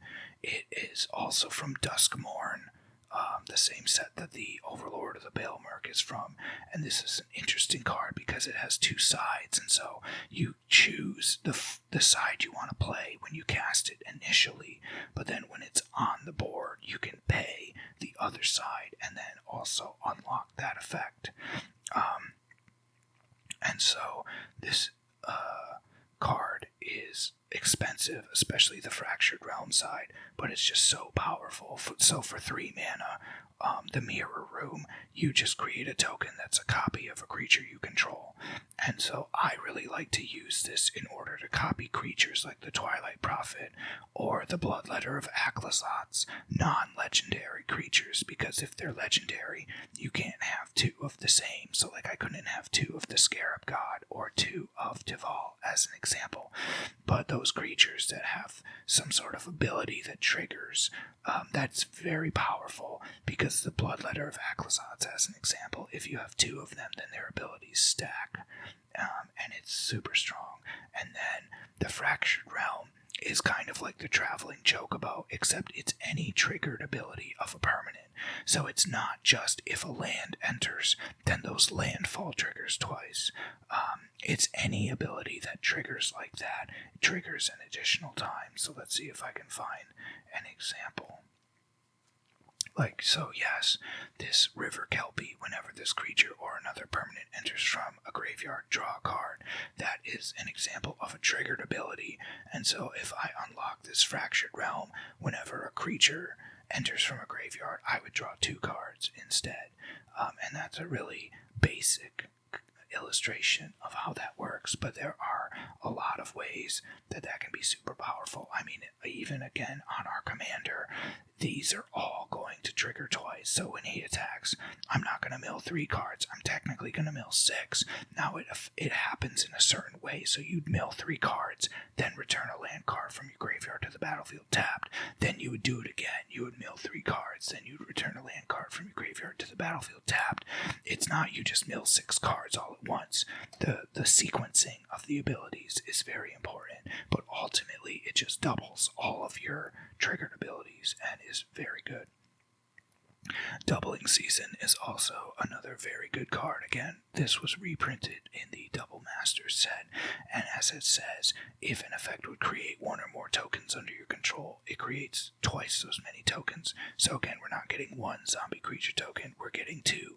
If we have Kalatas out on the battlefield, when a opponent's creature dies, we're not getting just 1 2/2 black zombie creature token, we're getting 2. And then if an effect would put 1 or more counters on a permanent you control, put twice that many instead. So again, as Kalatas, as an example, if we sacrifice a zombie, we're not getting 2 +1/+1 counters, we're getting 4. If we are talking about Obnixilis here, we're not getting just 3 +1/+1 counters on him, we're getting 6. And so, again, just more illustration of how these cards are all meant to synergize with each other and just give me the opportunity to work with whatever it is that I have, potentially search for that 1 or 2 missing pieces, and then just put something together that just, gets really, really strong really fast. Swift Foot Boots are a staple of Commander, and it's basically just something you use for protection. You pay 2 mana, and then you have to pay an additional 1 to equip it to a creature, but that equipped creature has hexproof and haste. So like we talked about earlier with the Shadowspear, hexproof means that if my creature has hexproof, you can't target it with something. So if you have a spell that would kill my creature, but it has hexproof, you can't target it. So you just can't even, like it says, you can't target it. You have to choose a different target, or you just can't do it at all. So that's just a layer of protection that you generally want to put on something that's really valuable for you. And again, having haste allows a big creature that you just played to come in and immediately attack, which is always good too. Here's another printing of Titania. So this isn't the Voice of Gaia, this is the older Protector of Argoth printing, and this one's pretty good. When she enters the battlefield, you get a land card from your graveyard to the battlefield, which is good, and then whenever a land you control is put into a graveyard from the battlefield, create a 5/3 green elemental creature token. So again, in combination with something like the Zuran Orb, if I have the Zuran Orb, I can literally sacrifice all of my lands, and I'll get that many 5/3 green elemental creature tokens, which, could easily be like 10 creatures, which is pretty good, especially when I know that I have ways of getting all those lands back out of the graveyard, and that's just another example of like the kind of pieces that you need to assemble for this deck. I really love this Dread Wanderer. It's not very good, but I think the art is just super cool, and again, it's from the Amonkhet set, which is like the Egyptian plane that I really enjoyed back in 2017. It's only 1 mana for a 2/1. It's like a worse grave crawler, basically, because it enters the battlefield tapped. It can technically block, but it enters the battlefield tapped, and you have to pay 3 in order to return it from your graveyard to the battlefield. You're not casting it, you're returning it from the graveyard to the battlefield. It's an ability, and you can only activate it only at any time you could cast a sorcery, and only if you have 1 or fewer cards in hand. So it's a much worse version of the Gravecrawler, but I just think the art looks so cool that I decided to just keep it, and it's also a zombie, so it does help with what my deck is trying to do. Vigor is such a stupidly good card, in my opinion. A 6 mana, 6/6 with trample.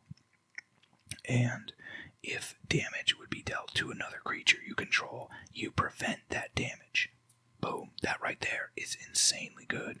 But then you put a +1/+1 counter on that creature for each 1 damage prevented this way.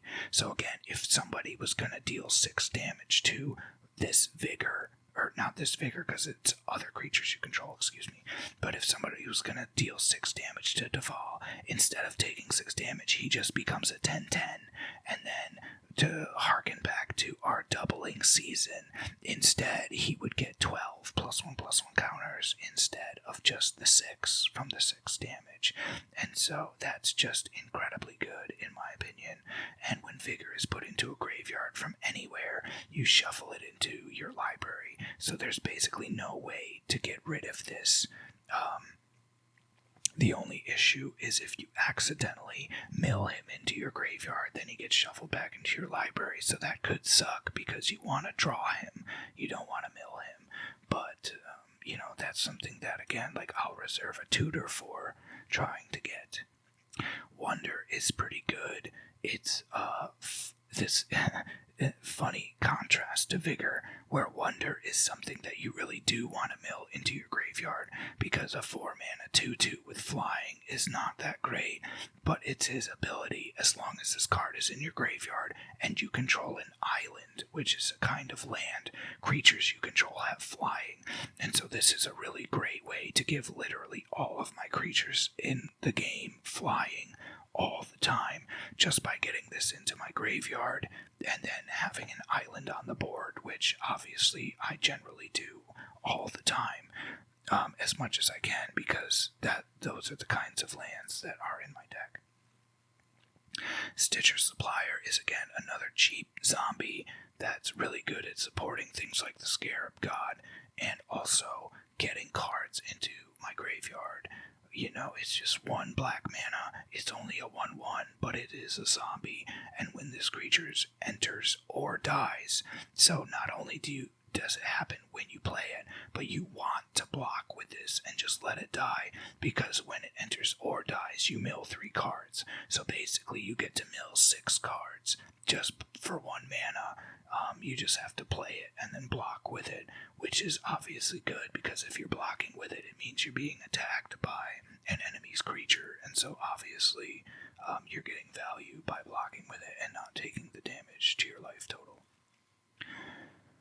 Heroic Intervention is a great card. I remember when this came out in the Kaladesh block, which it was right before Amonkhet, and this is one of my favorite blocks too.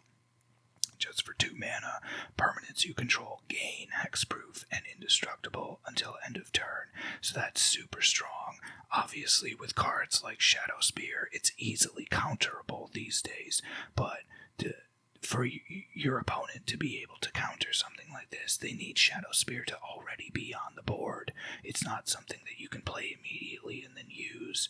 Generally, in this kind of context, when you would use Heroic Intervention, you would use this in response generally to something like Damnation that we showed earlier that destroys all creatures. Well, you play this in response and now all your creatures are indestructible. And so the Damnation would have no effect on them at all. And so, again, if you're doing that, you would already know if your opponent had the Shadowspear out. And so those kinds of situations wouldn't generally happen. This is the kind of thing you would want to use a counterspell on immediately, because this could be a huge upset when you play something like this. This is one of my favorite cards in the deck. This is a special printing of the Sword of Feast and Famine, which I think just looks super cool. This is again from Double Masters, and it's 3 mana. It's a 3 mana artifact. The equipped creature gets +2/+2 and has protection from black and green. So without going too deep, protection basically means that if you have something that is black or green, like a spell, you can't target the creature with it. If you have protection from black or green, You can't be blocked by a creature with black or green in their colors. You can block that creature and they won't deal any damage. It's kind of complicated to get into, but it's very powerful. But really, what's even more important is that the creature that is equipped with this, whenever that equipped creature deals combat damage to a player, so you have to attack a player with a creature that's equipped with this, which again, something like Teval, who has flying, is a perfect candidate because he's harder to block. But when you deal combat damage to a player, that player has to discard a card and you untap all lands that you control. So again, you're seeing another avenue that we have to untap all the lands that we have, which just gives us so much access to mana. And especially if we have like not doubling season, mana reflection out, that each of our lands are going to be producing twice as much mana, we can very, very quickly generate huge amounts of advantage over our opponents using things like that. Arcane Denial is just like a counterspell. That's all it does. It counters a target spell, but it allows its controller to draw up to 2 cards at the beginning of the next turn's upkeep, and then we also draw a card at the beginning of the next turn's upkeep. So a lot of counter spells generally cost more than 2 mana, or they're very restrictive about the kind of spell they can actually target. A lot of times it'll be counter a target creature spell, or counter a target non-creature spell, or it'll cost more than 2 mana.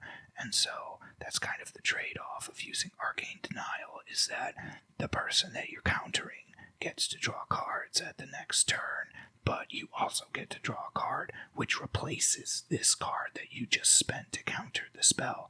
So in a lot of ways, it's it's worth the trade-off. Brokos here is not that good, but I like the art. This set, Ikoria, was one of my favorites in terms of the art. I'm not really a big fan of the collector boosters that Wizards of the Coast now uses extensively compared to just regular boosters.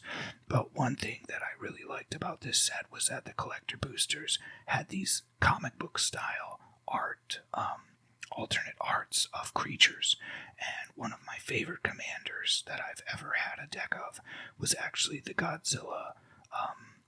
It was one of the Godzilla monsters from the Ikoria set that came in a collector booster, and I'll probably make a video about that one too.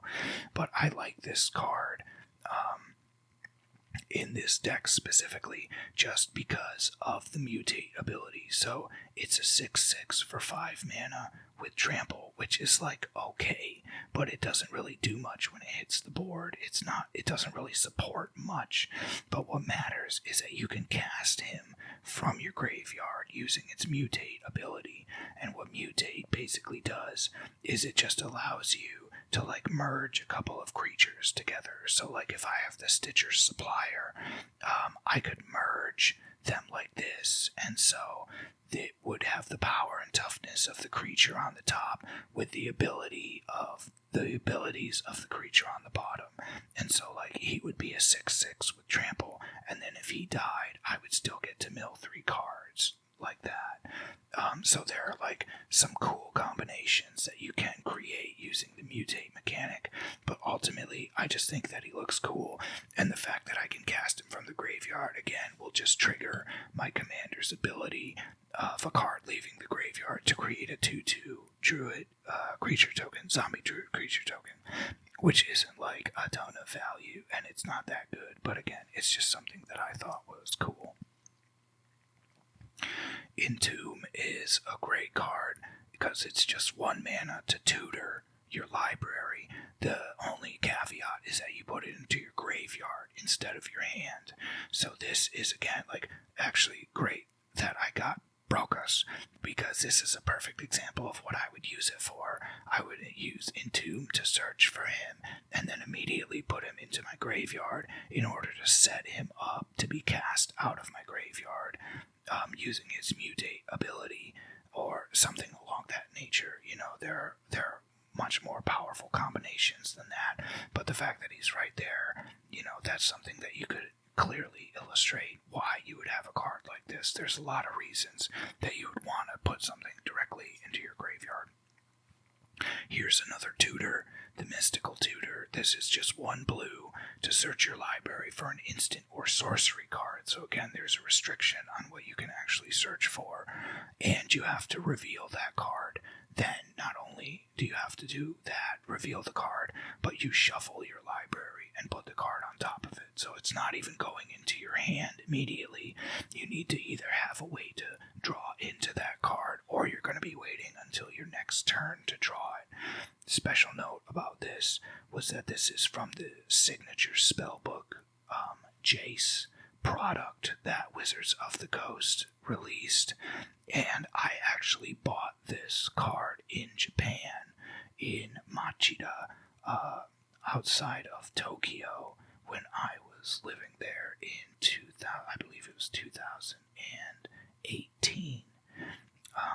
And yeah, so this card has a real special place in my heart because I physically bought it in Japan, in a card shop in Japan, and yeah, it was a really cool experience, and it always reminds me of my time in Japan when I play that card.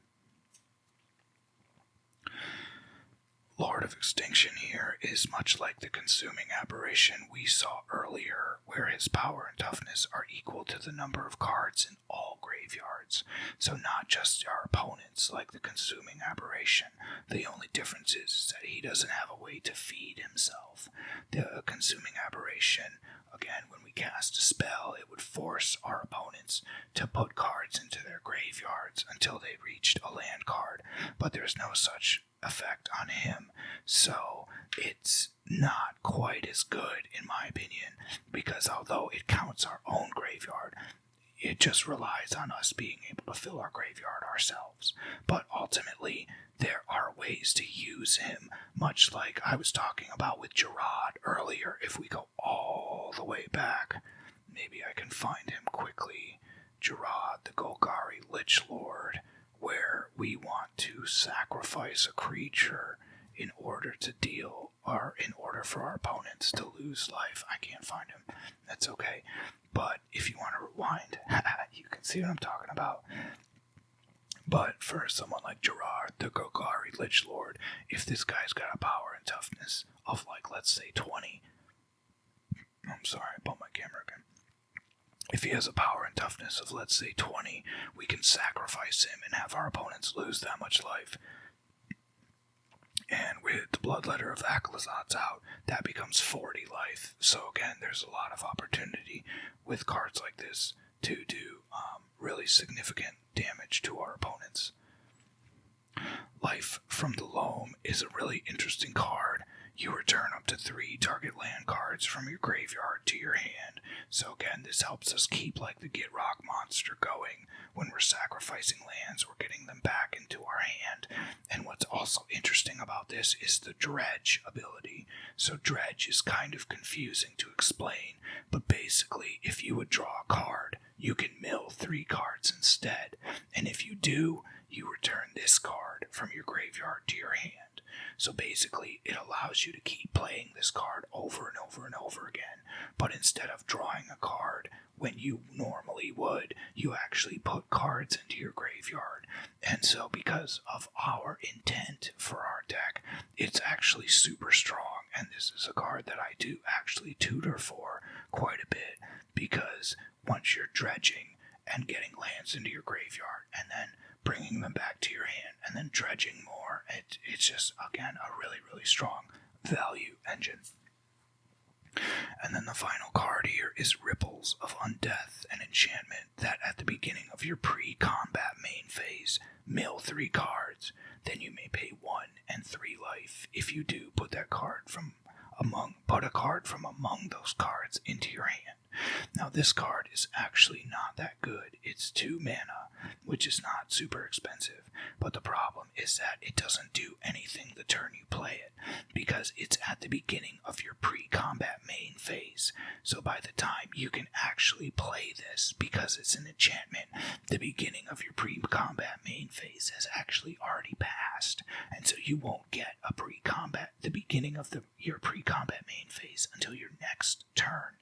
So the ability to pay 1 mana and 3 life to put a card from the 3 specifically that you mill each turn into your hand is okay, but I definitely think that this could easily be replaced by something more powerful or just offering better synergy. But I think the art is cool and I like it, but frankly, over the games that I've played, it just hasn't been super effective. Now, before we finish, I'm going to just go over my lands real quick. Lands like this, the swamp, these are just basic lands. You can see I have a forest, and depending on the set that you get your lands from, the art is going to vary quite a bit. I typically like the full art lands. Generally, the lands that come in standard booster packs are only like half of the card, and then there's just like a symbol on it. But I think cards like this are just way cooler looking, and over my years of collecting, I've been able to accrue a lot of different ones that I think just look cool. So these are the basic lands of the deck, which are just forest, swamp, and island, and they just produce 1 mana of their respective color.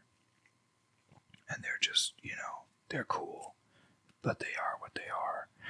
These lands all have some sort of additional effect. A land like this, as an example, the Bloodstained Mire, is known as what's called a fetch land because you can tap it, pay 1 life, and sacrifice it to search your library for a swamp or a mountain, and then put it onto the battlefield and shuffle. So again, you're tutoring. They're called a fetch land, but the actual mechanic you're doing is generally referred to as tutoring. You're going to tutor a land. And these are super good in this deck because generally, of course, when you do this, you have to sacrifice it and it goes to your graveyard.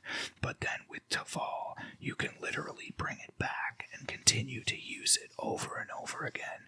And what's great about these is because these trigger landfall triggers twice, because not only do you get the landfall trigger for playing this land, but then when you pay the life and sacrifice it and search for the next land, when that land comes into play, you also get a landfall trigger off of that.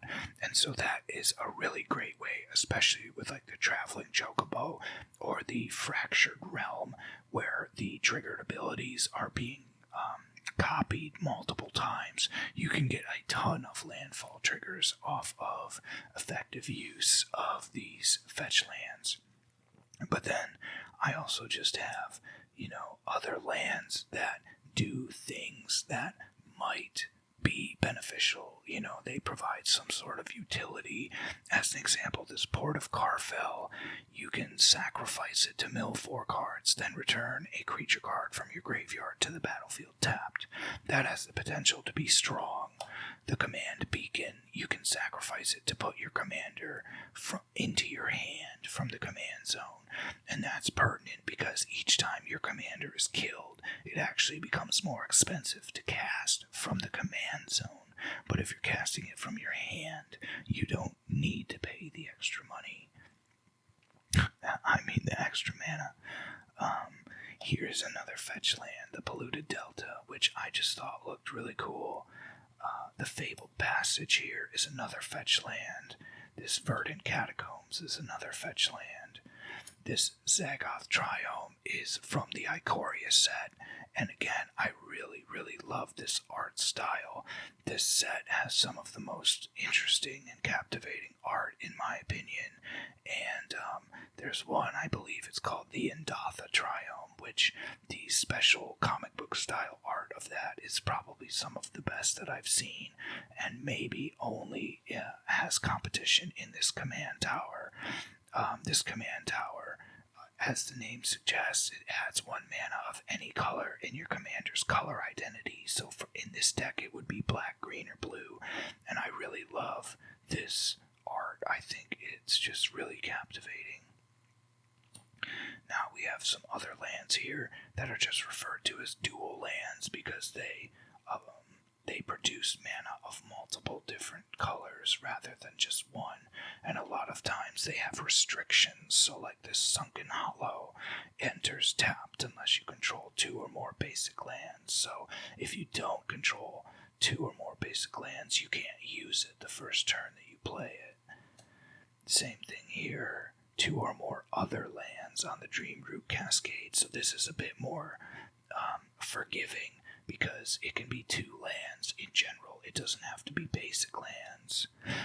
This Academy Ruins is good for getting artifacts out of our graveyard and putting it back on top of our library in case someone does, like, destroy my Soul Ring or destroy my Sword of Feast of Famine or something like that. I can just get it put back on top of my library and get it back in the game. This Tyrite Sanctum is kind of a meme. You can make a target legendary creature become a god in addition to its other types, and then you can put an indestructible counter on the target god. So if you have the time and you have the mana, you can technically just like make an indestructible creature, but it doesn't generally work out. And then here's another dual land, and then finally Argoth, which we already discussed about what it can do and how it melts with Titania. And so that is the Teval, the Balanced Scale Commander deck that I have compiled here. I hope you have enjoyed this exposition of what it does and how it all works together, and perhaps I've piqued your interest in exploring Magic the Gathering and the Commander format in particular, and I would love to answer any questions you might have or discuss the rules or the mechanics of the game more in depth. I have many other Commander decks that I've built over the years that I would love to share with you, so please let me know if there's anything in particular that interests you. And until next time,